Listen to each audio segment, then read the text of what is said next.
बार एक रेलगाड़ी में गुजरात में कच्छ में रेलगाड़ी में एक डब्बा में 10-12 लड़के चढ़े।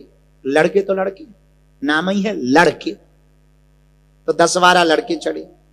एक बेचारा कच्छ का बूढ़ा आदमी सफेद दाढ़ी बैठा था कोने में।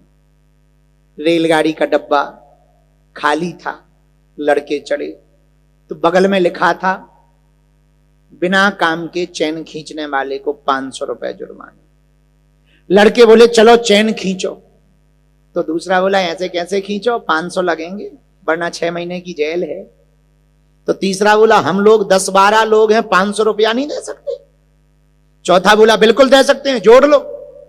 सबने 100-100 200-200 रुपया निकाले, ऐसे करके 1200 रुपया इकट्ठे हुए। एक लड़का की जेब में डाल दिए कि तुम दे देना, टीसी या कोई पुलिस वाला आए तो तुम दे देना, चैन खींचने का मजा तो आज ही लेंगे। तब तक पांचवा लड़का बोला जो शुद्ध कच्ची था, वो बोला 1 रुपया नहीं लगेगा और चैन खींचने का पूरा मजा आएगा। बोला कैसे? बोले खींच लो चैन और जैसे ही पुलिस वाले आए कह देना इस बूढ़े बाबा ने खींची है, महाराज जी ने खींची है। लड़के तो लड़के, अब बूढ़ा आदमी बेचारा हाथ जोड़ के भैया ऐसा ना कहो, हमने करो, हमने क्या बिगाड़ा तुम्हारा, ऐसा मत करो, ऐसा मत करो। अच्छा कुछ लोगों को दूसरा गिड़गिड़ाए तो मजा ज्यादा आता है, तो लड़कों को और मजा आने लगा। बोले ओहो, अब लड़कों ने चैन खींच दी, रेल रुक गई, ट्रेन, और जैसे ही ट्रेन रुकी तो पुलिस वाले आए, टीसी आया, हाँ क्या बात है, चैन क्यों खींची है? तो लड़के बोले हमने नहीं खींची, ये जो बैठे हैं बूढ़े दादाजी इनने खींची। तो अब टीसी आया, पुलिस वाले आए, हाँ बाबा जी तुमने चैन क्यों खींची, क्या बात है बताओ, नहीं तो 500 रुपया जुर्माना लगेगा, फाइन भरो यदि कोई बिना बात के। अरे बोले साहब अब चैन ना खींचे तो करें क्या? बोले क्यों? अरे बोले साहब लुट गए हम, 1200 रुपया थे हमारे पास।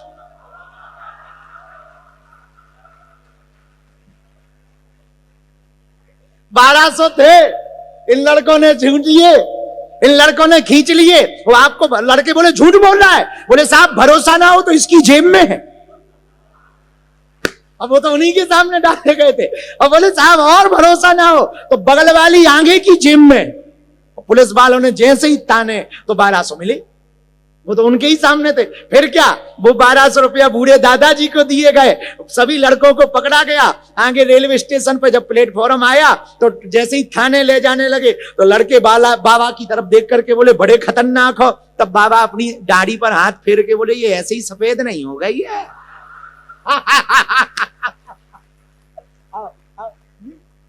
अनुभव से सफेद हुई है, ये ऐसे सफेद नहीं हो गई है। तो बूढ़े होते हैं, तो बूढ़े के पास अनुभव होता है, वृद्धों के पास अनुभव होता है, जवान लोगों के पास में ऊर्जा होती है। यदि वृद्धों की बात जवान मान करके चलने लगे तो समाज का विस्तार भी होगा, समाज का सुधार भी होगा और हर कार्य भी होगा। सनातन तो तब तक, सनातन का मतलब ही है जो पहले से था और बाद तक रहे, वो सनातन। अच्छा देखो, बुरा न मानना, हम किसी मजहब के विरोधी नहीं है, पर किसी को बुरा लग जाए तो हमें कौन सा रोटियां खानी है। देखो मरता कौन है? जिसका जन्म होता है। हम नहीं कह रहे, रामायण पढ़ो तो लिखा जो जन्मे सो निश्चय नासा, जो नासे सो पुनः प्रकाशा। जो जन्म लेगा वो मरेगा, जो मरेगा वो फिर जन्म लेगा। सनातन का ना जन्म हुआ है ना सनातन को मरना है। बाकी समझदार समझ सकते हैं कि हम क्या कहना चाह रहे हैं। अरे सनातन, अच्छा बुरा ना मानना। एक बात हम अपने गुरुजी की आज कहना चाह रहे हैं। अभी हम यहां आने के पहले मंदिर गए थे, स्वामीनारायण मंदिर, बढ़िया दर्शन किया। कच्ची समाज के द्वारा बहुत सुंदर मंदिर बनाए। हमने उनको कहा बुरा ना मानना, भवन का मंदिर तब बनता है जब मन का मंदिर तैयार हो जाए। और हम बड़े बड़े मंदिरों के ज्यादा पक्षधर नहीं हैं। मंदिरों में वही जाएगा जिसके अंदर श्रद्धा होगी, लेकिन मंदिरों की जगह यदि मन मंदिर को बनाना प्रारंभ किया जाएगा तो कभी भी सनातन धर्म पर कोई उंगली नहीं उठा सकता है। तो भगवान की बड़ी अनुकंपा। पर हमारे सनातन में अब कुछ दिनों से कुछ दीमक लग रही है। उस दीमक को मिटाने के लिए हम जहां जहां हिंदू हैं वहां जाकर के उनको जगाने की कोशिश कर रहे हैं। भगवान की कृपा से आप लोग तो जगे ही हो, पर एक नारा हम यहां देना चाहते हैं। पूछो कौन सा? चाहे पंथ अनेक हों पर हम सब हिंदू एक हों।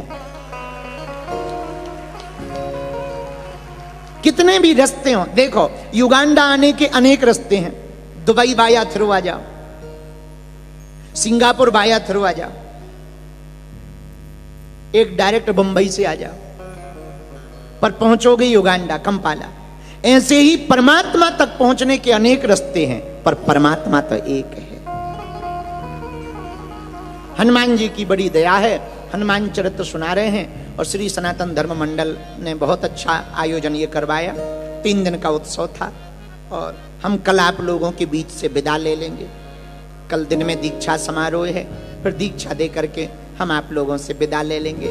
रही जिंदगी तो मिलेंगे दोबारा, जीवन रहा तो फिर मिलेंगे, भगवान किसी मोड़ पर फिर मिलाएंगे।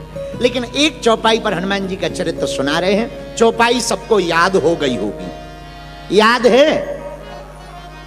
आहा, चारों युग परताप तुम्हारा हे परिसिद्ध जगत। गाओ गाओ। चारों युग पर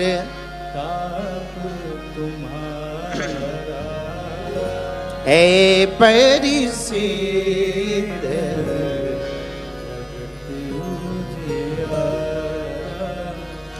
हनुमान जी का चारों युगों में प्रताप है। हनुमान जी हैं परम संत। और कहते कहते एक बात हम कह दें, आज एक और सौभाग्य जगा। राजस्थान से चलकर के पूज्य महाराज जी का भी आगमन हुआ है। पूज्य निरंजन स्वामी जी तो विराजमान ही हैं, लेकिन राजस्थान की भूमि से नाथ संप्रदाय की परंपरा को आगे बढ़ाने वाले पूज्य महाराज जी हमारे बड़े ही प्रिय हैं। उनका दर्शन भारत में भी हुआ, अब हजारों किलोमीटर दूर विदेश में हो रहा है, तो आपका भी आना हुआ। हमको जब कभी संत आते दिखाई पड़ते हैं तो एक भाव मन में उमड़ता है। जब प्राइम मिनिस्टर या मिनिस्टर बिजी हो जाते हैं तो वो अपने पीए को भेज देते हैं। हाँ जी, ना जी। उसी प्रकार परमात्मा जब बहुत बिजी हो जाते हैं तो वो महात्मा को भेज देते हैं। हाँ, हाँ, परमात्मा जब बिजी हो जाते तो वो महात्मा को भेज देते हैं। तो बड़ी दया है संतों का आगमन। आहा, चारों युग परताप तुम्हारा हे परिसिद्ध जगत उजिया। गाओ। सीताराम सीताराम सीताराम कहिए, जाहि विधि राखे राम ताहि विधि। हनुमान जी सतयुग में भी थे, त्रेता में भी थे, द्वापर में भी थे और कलयुग में भी हैं। इसका मतलब क्या? गए ही नहीं। थे का कोई मतलब ही नहीं, वो गए ही नहीं है। एक बार आ गए सो गए नहीं। अच्छा, किसी ने कहा महाराज जी एक बात बताओ, हनुमान जी चारों युगों में हैं, त्रेता में दिखाई पड़ते, द्वापर में दिखाई पड़ते, कलयुग में दिखाई समझ आता है, लेकिन सतयुग में दिखाई नहीं पड़ते। ये प्रमाण थोड़ा सा उतना ठीक ठाक नहीं मिलता। अरे भाई, ठटरी के बरे न कटा मुंह सर चंदा। भाई, आप कभी संकल्प सुनो तो संकल्प में लिखा 28 तमे कलयुगे कली प्रथम चरणे। 28वां कलयुग है। ऐसे 27 कलयुग जा चुके, 27 त्रेता जा चुके। तो जब त्रेता में हनुमान जी का राम जी के समय पर अवतार हुआ तो त्रेता भी गया होगा, द्वापर भी गया होगा, कलयुग भी गया होगा और फिर से सतयुग आया होगा। तो हो गए चारों युगों में। अब तो संशय दूर हो गया। नहीं, ठटरी के बारे कोई बात नहीं। दूसरा तर्क सुनो। हनुमान जी कौन है? शंकर सुमन केसरी नंदन। तो शंकर जी तो हैं सतयुग में, हाँ हैं। अब हो गए देखो चारों। अब संदेह मिट गया, खुजली मिट गई। हाँ, अब मिट गई है। उसी आधार पर तुलसीदास जी ने लिखा, चारों युग पर ताप तुम्हारा है परिसिद्ध जगत उजियारा। एक बात और इसमें हम जोड़ना चाह रहे हैं जो बहुत अच्छी काम की। हनुमान जी महाराज जैसे राम जी त्रेता में आए, सुख गए, त्रेता में ही लीला पूरी कर दी, चले गए। कृष्ण भगवान द्वापर में आए, सुख गए, लीला पूरी की, चले गए। जो आए गए। एक हनुमान जी हैं जो गए ही नहीं। एक व्यक्ति ने हमसे आज पूछा सुबह सुबह कि हनुमान जी की इतनी पूजा क्यों होती है, इतने मंदिर क्यों हैं? हमने कहा एकमात्र यही तो देवता हैं जो आज भी अष्ट चिरंजीवियों में, यहाँ सप्त चिरंजीवियों में यहाँ विराजमान है। अस्तुत्थामा बलिर्व्यासो हनुमानश्च विभीषणः कृपा परशुरामश्च सप्तैते चिरजीवनः। 7 चिरंजीवियों में एक हनुमान जी हैं। माता जानकी जी ने इन्हीं को वरदान दिया था, अजर अमर गुण निधि सुत होहूं करहीं बहुत रघुनायक छोहूं। बेटा, हनुमान जी से मां ने कहा, बेटा अजर हो जाओ। अजर का मतलब बुढ़ापा न आना। अब कई लोगों को बुढ़ापा आ जाता है, वो डाई लगा लेते। अब कई लोगों को बुढ़ापा आ भी जाए तो वो बुढ़ापा दिखाते नहीं है, ऐसी डाई लगा के आते हैं कि बुढ़ापा भी फीका पड़ जाता है। बोलो सीताराम। हमारे गांव के एक सज्जन थे, उन्हें पहली बार डाई लगाई तो सिर में लगाई सो तो ठीक है, दाढ़ी मूंछ में लगाई सो तो ठीक है, भौन में लगाई। अब भवन में उन्होंने ऐसी लगाई कि दूर से चाची सूप नखा लग रही थी। तो हमने शाम के समय देखा, हम ही डर गए। हमने कहा कौन? अरे बोले हमें नहीं पहचाना। हमने कहा नहीं, अब पहचान गए। हमने कहा ये क्या है? बोले डाई है। हमने कहा बहुत बढ़िया, बहुत बढ़िया। बोले क्यों हंस क्यों रहे हो? हम कहा इसलिए हंस रहे हैं, आज रामलीला के मंच पे नहीं घुस जाना, वरना सूप नखा मान करके नाक काट दी जाएगी। तो कुछ लोगों का बुढ़ापा आता है फिर भी बुढ़ापा नहीं मानते हैं, डाई लगा के आ जाते हैं। कुछ लोग अंधे हो जाते हैं फिर भी अंधे थोड़ी मानते, चश्मा लगा के आ जाते हैं। कुछ लोग बहरे होते हैं फिर भी बहरे नहीं मानते, मशीन लगा के आ जाते हैं। लेकिन अजर का मतलब जिसे बुढ़ापा ना आए वो अजर। हनुमान जी को बुढ़ापा नहीं आता, चिरंजीव है ना।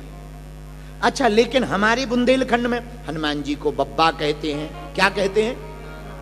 हम जहां रहते बुंदेलखंड में हनुमान जी को बब्बा कहते। तो एक व्यक्ति हमें मिला, बोले महाराज आपके गांव में तो हनुमान जी को बब्बा कहते हैं, तो क्या हनुमान जी बूढ़े हैं? हम कहा हनुमान जी बूढ़े नहीं है, दरअसल हम लोग बूढ़े हनुमान जी की पूजा करते हैं। बोले महाराज हनुमान जी बूढ़े कब हुए? हम कहा हनुमान जी के तो अनेक रूप हैं। बाल हनुमान है। बाल हनुमान सुने? माता अंजना की जो गोद में है उनको कहा जाएगा बाल हनुमान। कौन हनुमान? बाल हनुमान। अच्छा, एक है लाल हनुमान। लाल कौन है? माता सीता जी के कहने पर सिंदूर लगाया, उनकी बात सुन करके, तो वो हो गए लाल हनुमान। बाल हनुमान, लाल हनुमान। तीसरे कौन? बाल हनुमान, लाल हनुमान, उड़ते हनुमान। जब लंका पार गए तो उनको क्या कहा जाएगा? पवन हनुमान। पवन पुत्र हो गए, 3 रूप हो गए। अब चौथा दर्शन करो, बाल हनुमान, लाल हनुमान, पवन रूप हनुमान, और चौथा दर्शन व्यास हनुमान। ये व्यास हनुमान कौन है? जब लंका हनुमान जी गए तो ऊपर बैठ गए। कहां? तरुपल्लव महु रहा लुकाई, करई विचार करो का भाई। अशोक वाटिका में राजा रावण की लंका में अशोक वाटिका में माता जानकी जी अशोक वृक्ष के नीचे बैठी हैं। लेकिन विस्मयता देखना, वाटिका का नाम है अशोक और जानकी माता है शोक में। जहां नाम कुछ और हो, काम कुछ और हो, समझ जाना लंका है। लंका का परिचय क्या है? नाम कुछ और है,